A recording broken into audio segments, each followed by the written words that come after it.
Hello friends, welcome back to m.m Edu Point. तो friends, जैसा कि आप स्क्रीन पर देख रहे हैं, आज हम बात करने जा रहे हैं अबाउट टू रीइंफोर्समेंट थ्योरी, जो कि दी थी क्लार्क हल ने।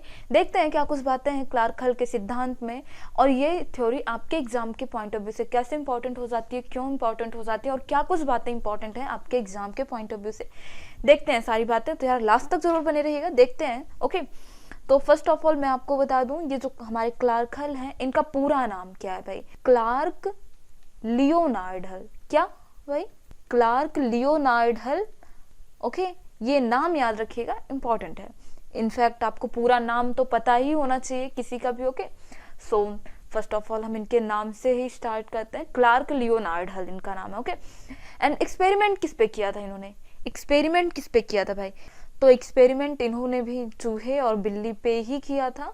और ये जो बिल्ली वाला एक्सपेरिमेंट किया था, इन्होंने एकदम थॉर्नडाइक के जैसे ही कुछ कंडीशन प्रोवाइड की थी। इन्होंने भी बिल्ली को पजल बॉक्स में बंद करके रखा था। लेकिन हाँ, आगे हम देखते हैं कि थॉर्नडाइक से क्या कुछ अलग यहाँ पे था।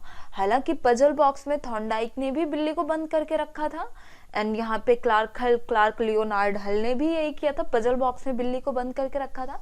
लेकिन यहाँ पे हम देखेंगे, आगे बातें देखेंगे कि यहाँ पे इन्होंने क्या अलग किया, क्लार्क हल ने क्या अलग किया थॉर्नडाइक से। ओके, एक्चुअली हुआ क्या था कि सीएल हल, ये क्लार्क लियोनार्ड हल जो थे, इन्होंने थॉर्नडाइक की पूरी जो थ्योरी थी, थॉर्नडाइक का जो पूरा सिद्धांत था, उसे इन्होंने रीड किया। ओके, पहले पूरा उसके बारे में स्टडी किया, फिर वहां पे इन्हें कुछ कमियां महसूस हुई। ओके, किसको?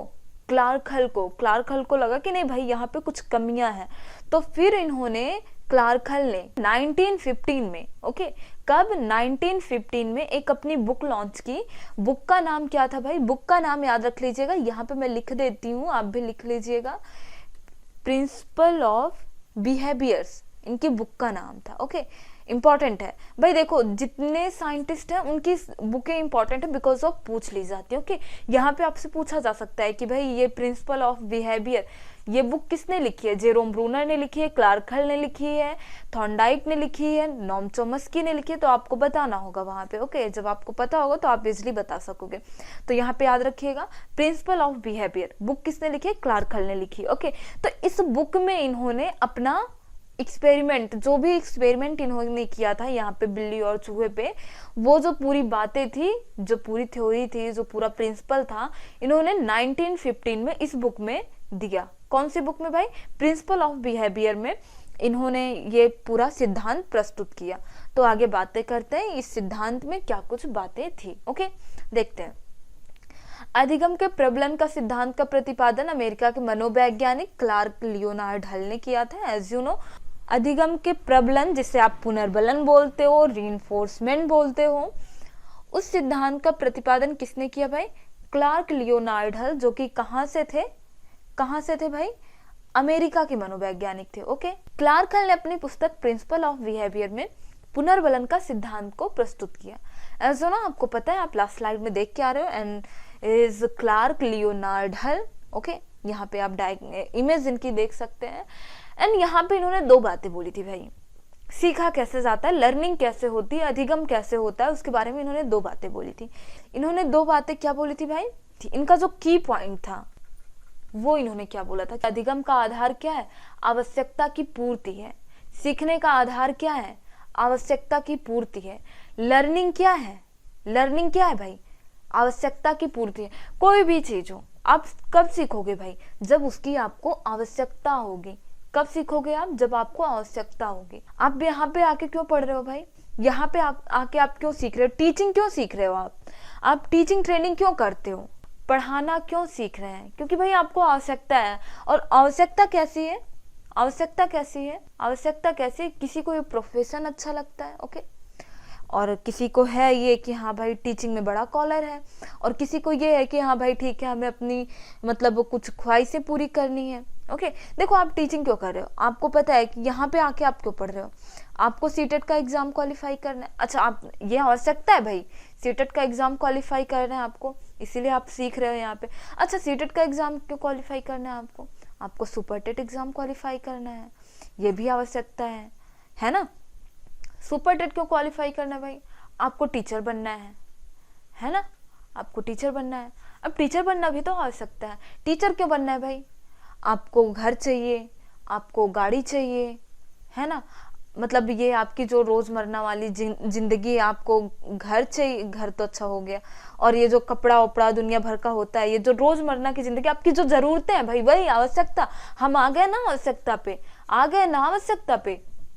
तो यही है, आपको सीखने का आधार क्या होना चाहिए? आवश्यकता। ओके, सीखने के लिए पुनर्बलन आवश्यक है। ओके, अब आपका सीखना कब होगा भाई? जब पुनर्बलन होगा।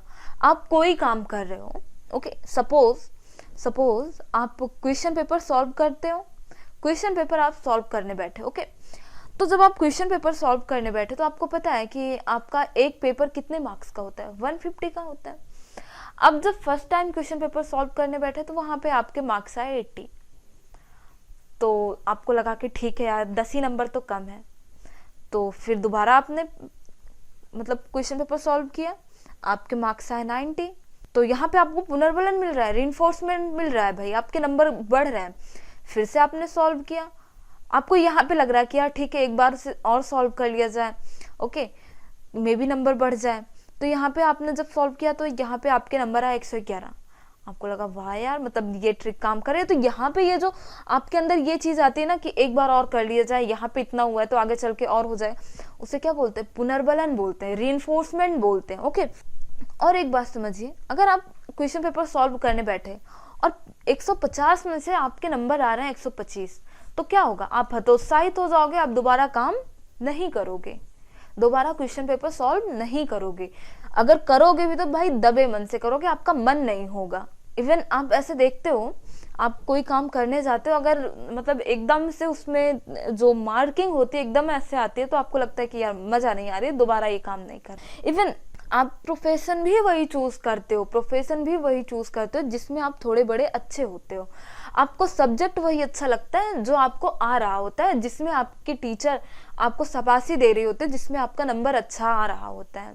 आपको सब्जेक्ट भी वही अच्छा लगता है जिसमें आपके नंबर कम आ रहे होते हैं, पता लगता है टीचर डांट रही हैं, तो नहीं अच्छा लगता है वो सब्जेक्ट। तो यहाँ पे इसलिए इन्होंने बोला था कि सीखने के लिए पुनर्बलन आवश्यक है, और सीखने के लिए आधार जो होता है वो आवश्यकता की पूर्ति है। ये बातें आप समझ चुके होंगे। आगे चलते हैं। तो इन्होंने जो एक्सपेरिमेंट किया था वो चूहे पे तो भाई किया ही था। सिद्धांत को देते समय हल ने थॉर्नडाइक के समान परिस्थितियों में बिल्ली पर भी प्रयोग किया और अपना सिद्धांत प्रस्तुत किया, लेकिन उन्होंने कुछ बदलाव किया। और ये बदलाव क्या थे यार, ये सारी बातें इंपॉर्टेंट है, दैट्स वाई ध्यान से देखिएगा। पहली बार जब इन्होंने बिल्ली पे एक्सपेरिमेंट किया था, अब यहाँ पे आपको समझ आएगा कि थॉर्नडाइक से क्या कुछ अलग परिस्थितियां थी। फर्स्ट टाइम इन्होंने जब एक्सपेरिमेंट किया तो बिल्ली को कैसे अवस्था में रखा? भूखी अवस्था में पजल बॉक्स में बंद किया। ओके, जब यार भूखी अवस्था में पजल बॉक्स में बंद किया तो उसको लगी थी भूख, और इन्होंने बाहर की तरफ एक मछली का टुकड़ा रख दिया, पिंजरे के बाहर, पजल बॉक्स के बाहर। अब ये मछली का टुकड़ा क्या कर रहा था? उद्दीपक का काम कर रहा था बिल्ली के लिए। तब बिल्ली प्रयास करती है दरवाजा खोलने का, और इस बार बार के प्रयास में बिल्ली दरवाजा खोलना सीख गई। लेकिन इन्होंने दूसरी परिस्थिति में क्या किया?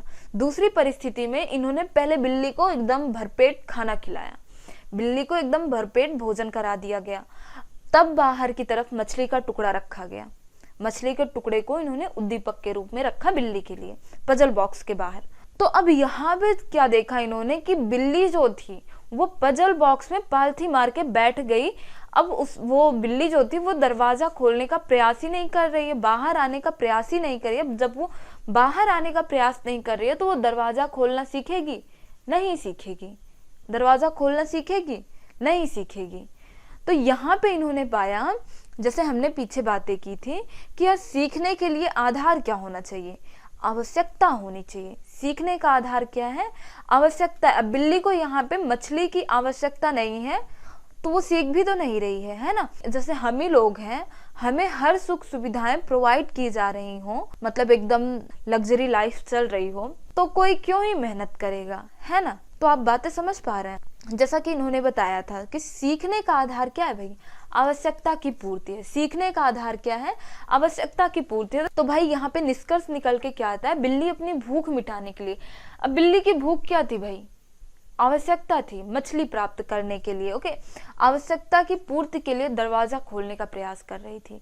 अगर जैसा कि यहाँ पे आपने देखा, अब भाई बिल्ली को आवश्यकता नहीं थी, उसका पहले से ही पेट भरा था, तो बिल्ली अंदर बैठ गई और फिर बाहर आने का प्रयास ही नहीं कर रहे थे। बाहर आने का प्रयास नहीं कर रहे थे तो क्या वो दरवाजा खोलना सीख पाएगी?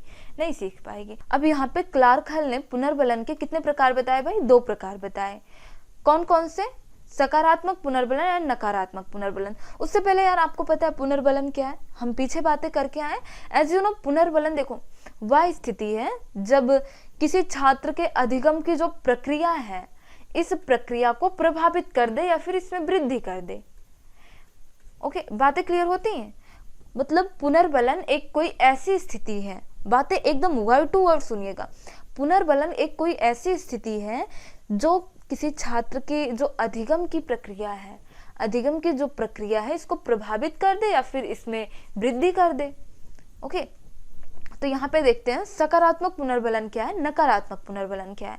ओके, देखो जैसा कि मैंने आपको पहले बताया था कि अब जैसे कोई बच्चा है, उसका कोई सब्जेक्ट, अगर उसका कोई सब्जेक्ट पहले से थोड़ा बहुत अच्छा है और अगर नहीं भी अच्छा है, उसकी टीचर लेकिन एकदम से ऐसे शाबाशी वाबाशी दे देती हैं, तो उसका वो सब्जेक्ट कहीं ना कहीं इफेक्टिव होता है। ओके, फिर वो चाहे नकारात्मक वे में हो या फिर सकारात्मक वे में हो, लेकिन हाँ इफेक्टिव जरूर होता है, उस पर इफेक्ट जरूर पड़ता है। ओके, उस पर इफेक्ट जरूर पड़ता है।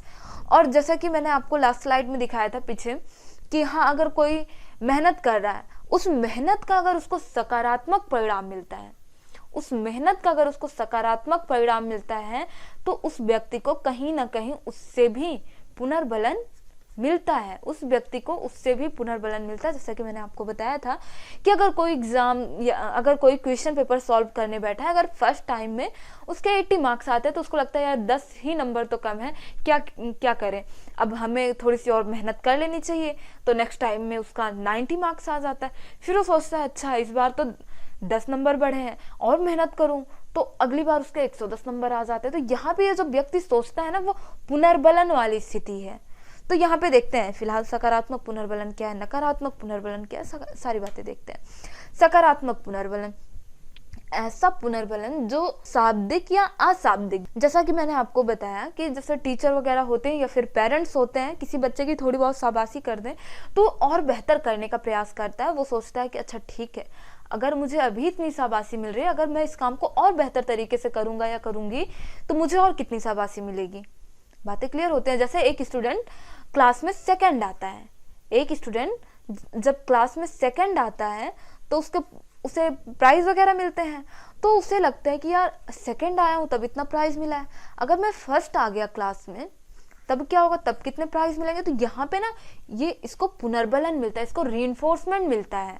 ओके, तो ये तो हो गया शाब्दिक। और अशाब्दिक की जैसे कि मैंने यहाँ पे बातें की, पुरस्कार वगैरह दिया जाना। ओके, और यहाँ पे जैसा कि मैंने आपसे बातें की कि नंबर वगैरह बढ़ने, ये सब क्या है, अशाब्दिक है। और शाब्दिक वही जैसा कि मैंने आपको बताया कि पेरेंट्स शाबाशी देते हैं, वाह कितना अच्छा कर रहा है, बेस्ट ऑफ लक, एंड मतलब ये सारी बातें किसी भी रूप में हो, परंतु उस माध्यम से बालक की उपलब्धि पर क्या हो, बढ़ावा हो, क्या हो, बढ़ावा हो। जैसे क्या है, शाबाशी है, पुरस्कार है, ये सब क्या है, सकारात्मक पुनर्बलन के एग्जाम्पल हैं। ओके, एंड नकारात्मक पुनर्बलन ऐसा पुनर्बलन जो बालक की उपलब्धि में बाधक सिद्ध हो, उसे नकारात्मक पुनर्बलन कहते हैं। अब कैसे बाधक सिद्ध होगा? देखिए, जैसे सामान्य कार्यों में सफलता मिलने पर भी पुरस्कार देना नकारात्मक पुनर्बलन का रूप धारण कर सकता है। कैसे धारण कर लेगा भाई नकारात्मक पुनर्बलन का रूप? अब देखो, कोई बालक है, अब वो कोई बहुत बड़ा काम तो नहीं किया है, लेकिन फिर भी उसके टीचर, पेरेंट्स उसको एकदम से मतलब शाबाशी, एकदम पुरस्कार दिया जा रहा है, तो एक टाइम बाद क्या होगा ना, वो जो बच्चा होगा या तो पुरस्कार के लिए ही काम करेगा, या फिर जैसे कि उसको कम उपलब्धि पे ही एकदम खूब अच्छी तारीफें मिलने लगी, काबिलियत उतनी है नहीं और उसको तारीफ पे तारीफ दिए जा रहे हैं लोग, तो उसको लगेगा, उस बच्चे को लगेगा कि यार मैंने तो बहुत बड़ा काम कर लिया है, मतलब उसको लगेगा कि मैंने तो संपूर्णता को ही प्राप्त कर लिया है। अब बस इतना बहुत है, मतलब उसको लगेगा कि अब मेरे आगे कोई नहीं है, जो हूँ मैं हूँ। और फिर वो क्या होगा कि वो और आगे बेहतर बनने का प्रयास नहीं करेगा, उसकी जो मतलब प्रोग्रेस होगी वो हॉल्ट पे चली जाएगी, वो खुद को मतलब और बेहतर बनाने का प्रयास नहीं करेगा, आगे बढ़ने का प्रयास नहीं करेगा, वो उसी पे ठप हो जाएगा। तो यहाँ पे कैसे होगा, नकारात्मक पुनर्बलन का काम करेगा।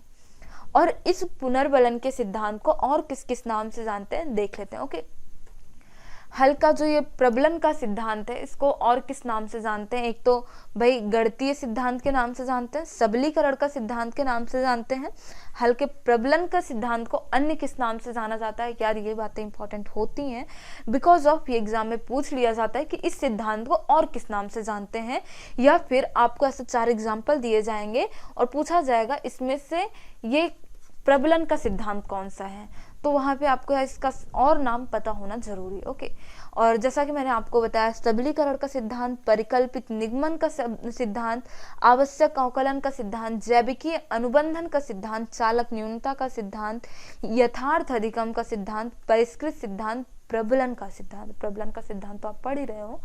ओके, तो यार उम्मीद करती हूँ सारी बातें क्लियर हुई होंगी। यहाँ पे हमने बातें क्या क्या की है भाई, इन्होंने बातें क्या की थी भाई, सीखने के लिए क्या जरूरी है भाई, पुनर्बलन। ये बात किसने बोली थी भाई, क्लार्क हल ने।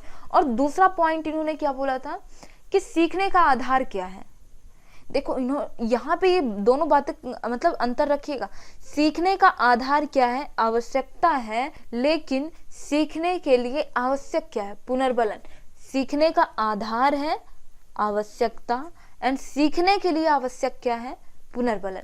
यहाँ पे ये 2 बातें बोली थी क्लार्क हल ने। और फिर उसके बाद हमने देखा था कि क्लार्क हल ने क्या कैसे एक्सपेरिमेंट किया, उसके बारे में हमने कुछ बातें जानी, एंड सकारात्मक पुनर्बलन, नकारात्मक पुनर्बलन। तो यहाँ पे ये सारी बातें होती है खत्म। मिलते हैं नेक्स्ट वीडियो में, एंड ये वीडियो आपको कैसा लगा आप हमें कमेंट बॉक्स में जरूर बताइएगा। मिलते हैं नेक्स्ट वीडियो में, and if you want to more videos so friends like and subscribe m.m Edu Point। Bye bye, मिलते हैं नेक्स्ट वीडियो में। ओके।